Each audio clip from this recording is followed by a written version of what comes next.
Fala aí, galerinha!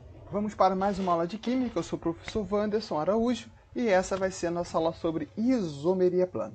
Para a gente começar, vamos pegar um pouco da história, né? Como que surgiu o conceito de isomeria, né?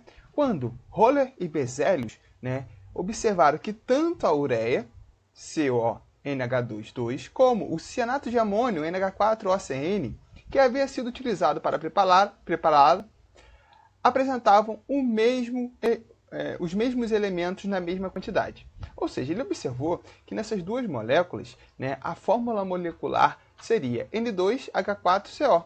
Portanto, né, as duas moléculas teriam os mesmos elementos. Porém, os cientistas observaram que, apesar de elas terem os mesmos átomos, os mesmos elementos, eram moléculas completamente diferentes, como a gente pode observar aqui, ó, na nossa, né, estrutura. E aí, com a ajuda de Justus von Liebig, Berzelius, né, propôs uma explicação, dizendo o seguinte: os compostos apresentam a mesma composição de elementos, mas a disposição dos átomos desses elementos em cada composto era diferente. Então, como a gente pode observar aqui, na ureia eu tenho, né, como base o carbono, formando uma dupla O, ligada aqui a 2NH2, ó, NH2 e NH2. Enquanto no cianeto de amônio, você tem o cianeto aqui, né, O-, CN e o NH4+, que seria, né, esse composto. Mas se você perceber, tanto na ureia quanto, né, no cianeto de amônio, você tem as mesmas quantidades de átomos. Um carbono, um oxigênio, dois nitrogênios e quatro hidrogênios. Então, tratava-se de compostos isômeros, foi o nome que ele deu. Por quê? Do grego, iso significa mesmo e meros parte, portanto, significaria partes iguais. Como a gente disse, Berzelius criou esse conceito para descrever a isomeria. Mas vamos lá. Então, os isômeros, né, seria o quê? Primeiro, isomeria é um fenômeno no qual dois ou mais compostos diferentes apresentam a mesma fórmula molecular e diferentes fórmulas estruturais. Portanto, os isômeros são compostos diferentes. Vamos fazer uma analogia? Vamos pensar o seguinte: quantas palavras diferentes é possível escrever, por exemplo, combinando de várias maneiras as letras A, O, R e M? Vamos ver? Eu posso escrever amor, Roma, mora, Omar e ramo. Todas essas palavras foram escritas com as mesmas quantidades de letras e as mesmas letras. Então, podemos dizer, de certa forma, que esses anagramas, né, como a gente fala, classifica essas palavras formadas com as mesmas letras, seriam, de certa forma, palavras isômeras. Então, o conceito de isômero é basicamente esse. Eu tenho átomos, né, numa mesma quantidade, formando estruturas diferentes de acordo com a combinação deles. Tá? Esses são chamados de isômeros. A isomeria ela pode ser classificada em dois grupos distintos e cada grupo vai ter a sua classificação dentro delas. Então eu tenho a isomeria plana, que pode ser de função, de posição, de cadeia, a metameria ou isomeria de compensação e a tautomeria. E eu tenho a isomeria espacial, que vai ser a isomeria geométrica e óptica. Na aula de hoje, a gente vai focar na isomeria plana e vamos ver esses 5 casos que estão sendo citados aqui. Então, vamos começar a falar sobre a isomeria plana de função. Tá? A gente aprendeu nas aulas anteriores que função, né, são grupos de substâncias com características semelhantes que apresentam, né, essas características determinadas por um grupo funcional. Então, basicamente, você vai ter o seguinte: você vai ter os mesmos átomos formando grupos, né, funcionais diferentes. Basicamente, tem 3 tipos de isomeria. A isomeria entre o éter e o álcool, entre a cetona e o aldeído, entre o éster e o ácido carboxílico. Vamos ver com calma como funciona isso. Então, vamos lá. Primeiro exemplo, isomeria éter e álcool. Vamos lembrar o seguinte: éter é todo composto de hidrogênio heteroátomo, né, ligado entre 2 carbonos. E álcool é aquela função, né, aquela substância que apresenta uma hidroxila, OH. Então aqui eu tenho 2 compostos com a mesma fórmula molecular, C2H6O. Como podemos ver, aqui eu tenho o éter metóximetano. Olha aqui o oxigênio que forma o éter. E aí eu tenho 2 carbonos, 3 hidrogênios mais 3 hidrogênios, 6 hidrogênios e um oxigênio. No etanol, eu tenho a hidroxila aqui. Então, eu tenho grupos funcionais diferentes. Mas eu tenho 2 carbonos também, 3 hidrogênios mais 2, 5, com mais 1, 6, e um oxigênio aqui.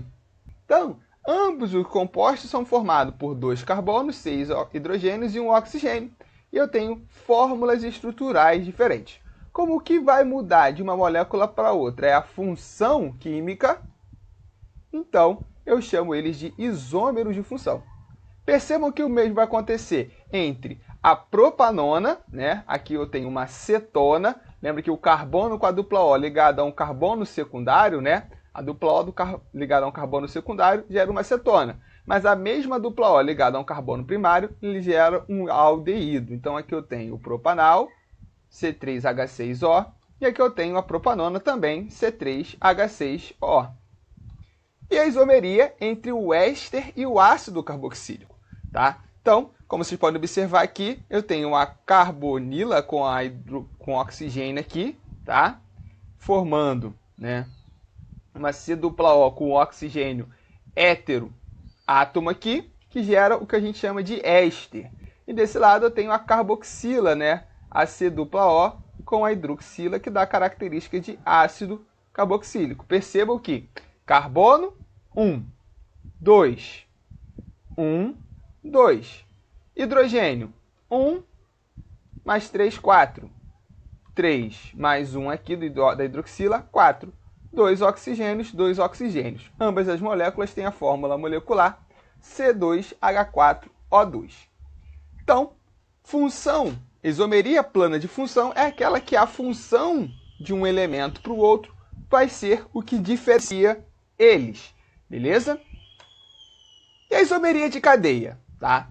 A isomeria de cadeia, ela vai acontecer quando eu tenho a mesma função, porém as cadeias, né, carbônicas são diferentes. Então a gente tem aqui 3 casos, né, que a gente pode analisar. Primeiro, de ser cadeia fechada e cadeia aberta. Quando eu tenho o composto C3H6, eu percebo o seguinte, eu posso escrever ele como uma cadeia fechada, de 3 carbonos aqui, ligados cada um deles a 2 hidrogênios. Então, eu tenho C3H2H4H6. Mas eu posso ter também uma cadeia aberta, onde eu tenho uma dupla ligação. Então, nesse caso aqui, eu tenho 2, 3 carbonos, tá?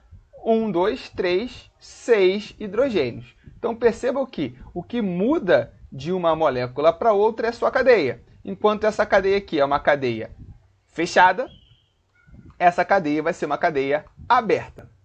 De forma análoga, vamos botar assim, a gente tem, né, a questão da cadeia ramificada e a cadeia normal. Lembrando que cadeia ramificada é toda aquela cadeia que apresenta pelo menos um carbono terciário, que é o caso desse carbono aqui.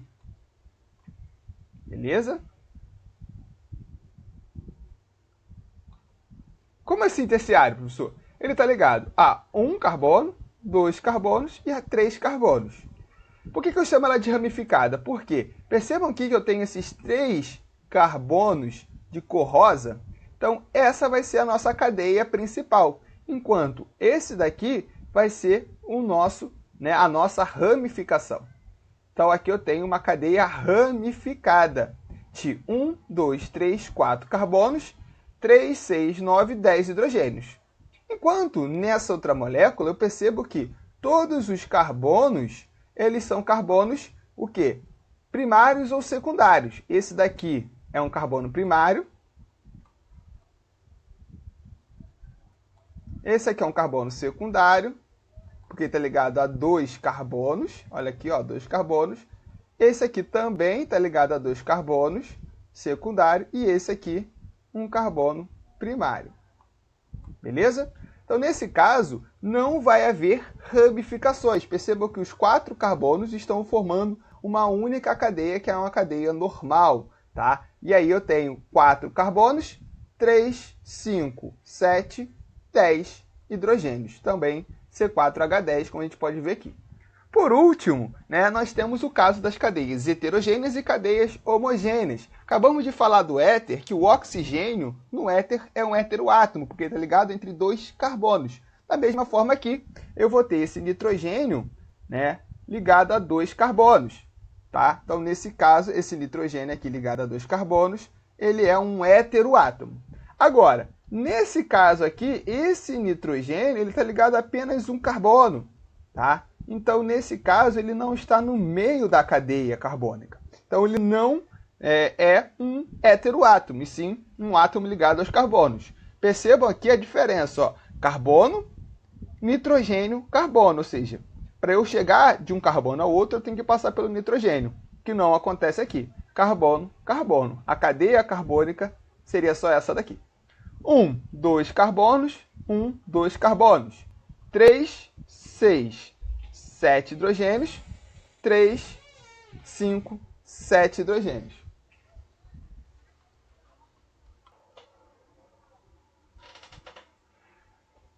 Fechada a isomeria de cadeia, vamos à isomeria de posição. Tá? Então, se eu tenho a mesma função, a mesma cadeia, a isomeria de posição ela vai ter posições diferentes. Posição do quê? Pode ser de uma insaturação, pode ser de um grupo funcional, de um substituinte ou até mesmo de uma ramificação. Que no caso a gente vai falar dos três primeiros. Então, é bem simples de entender. A molécula é basicamente, né, parecida, perfeitazinhas, a não ser pela posição desses, né, itens que eu falei aqui. Então vamos lá, gente. Diferente posição de saturação. Insaturação é a dupla ou a tripla ligação. Então, o que você vai perceber aqui? Ó? Eu tenho uma molécula com 1, 2, 3, 4 carbonos, outra molécula também com 1, 2, 3, 4 carbonos e 8 hidrogênios. Ó, 2, 3, 5, 8, 3, 6, 7, 8. Porém, você vai perceber que na primeira molécula, a dupla ligação, olha ela aqui, ó, ela se encontra entre o primeiro e o segundo carbono. Então, eu digo que é o but-1-eno, a posição da dupla. E aqui, ó, 1, 2, 3. A dupla ligação está entre o carbono 2 e o carbono 3. Então, esse aqui é o but-2-eno. Ou seja, o que muda de uma molécula para outra é a posição da dupla ligação, da insaturação. Diferente posição de um grupo funcional. Grupo funcional, como a gente viu, né, pode ser hidroxila, pode ser a dupla O. Tomar cuidado que, de acordo com a posição da dupla O, eu posso ter um aldeído ou uma acetona, então isso é importante, vai ser isomeria de função. Mas, né, se eu tiver duas cetonas com dupla O em posição diferente, é uma isomeria de posição. Mas vamos ver o caso aqui do propanol. Tá? Então eu posso ter a hidroxila, que faz referência a álcool, ligada aqui ao carbono 1. Né? Lembrando que a numeração começa sempre do carbono mais próximo da hidroxila ou da dupla ligação. E aqui, ó, eu tenho 1 e 2. Tá? 2 aqui ficou uma beleza. 2. Então aqui, ó, eu tenho o propan-1-ol, significa que aqui o álcool, né, a hidroxila está no carbono 1, e aqui o propan-2-ol. Então, são isômeros de posição. Por último aqui, né, no caso, né, do aleto, né, do cloreto aqui, do cloropropano. Então, o cloro, ele está no carbono 1, mesma coisa do grupo funcional ali. E aqui, ele está no carbono 2. Beleza?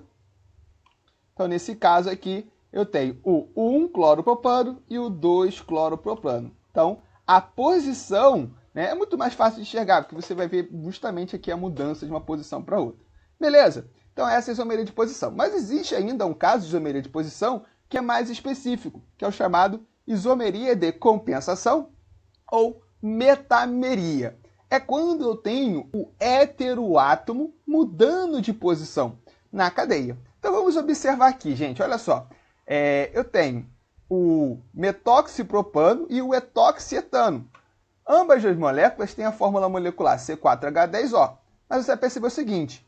Na primeira, o oxigênio está entre o primeiro e o segundo carbono. Agora, Na segunda, esse oxigênio vai estar entre o segundo e o terceiro carbono. Então, mudou a posição do oxigênio, que é heteroátomo.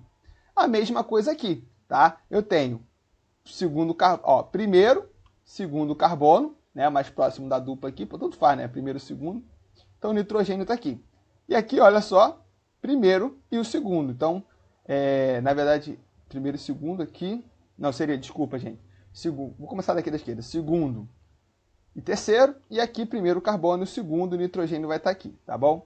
Então, a N-metilamida e a N-etilmetanamida. Beleza? Então, nesse caso aqui, eu tenho também uma mudança na posição melhor dizendo, heteroátomo. Tá? Então, toda vez que eu tenho isso, eu não vou classificar como uma isomeria de posição, e sim uma isomeria de compensação ou simplesmente uma metameria. Para fechar a isomeria plana, falta falar da tautomeria, que é um caso muito específico. Tá? Então, a tautomeria ela vai acontecer sempre que eu tiver um equilíbrio dinâmico. O que quer dizer isso, gente? É quando eu tenho uma reação que acontece, né, em dois sentidos. Né? Ela é reversível. Então, o que vai acontecer é o seguinte, eu vou ter uma molécula se transformando na outra o tempo todo, em equilíbrio dinâmico. Essas moléculas elas vão ter que ter um oxigênio ou um nitrogênio, um elemento muito eletronegativo que possa fazer duplas ligações, no caso, mais comum, o oxigênio. Tá? E aí, o que vai acontecer? Esse oxigênio, que tem a dupla ligação, ele vai fazer uma reação trocando de posição essa dupla e gerando o que a gente chama de enol. Então vamos lembrar lá, o enol é todo composto que tem uma hidroxila, ou seja, que é um álcool, ligado a uma dupla O. Beleza? E aí o que vai acontecer? Eu posso ter um aldeído, por exemplo aqui, uma dupla O, e essa dupla O ela vai ser transformada num enol. Vamos ver como isso acontece? Vou apagar aqui e vamos lá. Então perceba o seguinte, essa dupla ligação ela sofre um processo de ressonância, ou seja, ela pode se movimentar para esse carbono aqui. E aí, vamos olhar aqui.